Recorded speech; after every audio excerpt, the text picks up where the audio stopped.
Nagmistulang dagat na ang ilang mga lugar sa southern China na kasalukuyang nakakaranas ng malawakang pagbaha at mga pagguho ng lupa. Sa video na ito, makikitang unti-unting bumagsak ang lupa sa likod ng bahay. Nabagsakan ng lupa ang bahay hanggang sa tuluyan itong gumuho. Kabilang ang bahay na yan sa higit 50 na pinsala ng landslide. Southern China nilulubog ng maladilubyong baha. Ilang daang tao na ang nasawi. Libu-libong pamilya na ang naapektuhan at milyong-milyong ari-arian na ang nasira.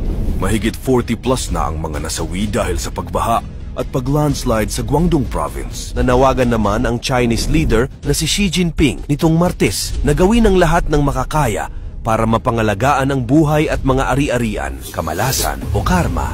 Bakit ito nangyayari ngayon sa China? Ilang buwan nang nilulubog ng matinding ulan at pagbaha ang China. Pagpatak lamang ng taong ito, sunod-sunod na ang ulan at delubyo na lumulunod sa China.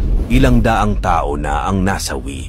Libu-libong pamilya na ang naapektuhan at milyong-milyong ari-arian na ang nasira.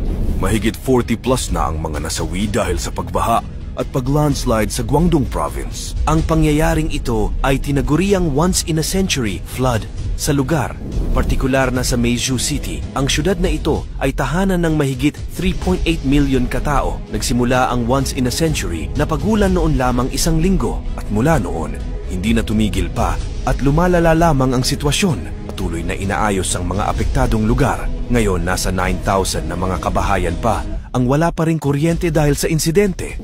Noong Biyernes lamang, diniklara ang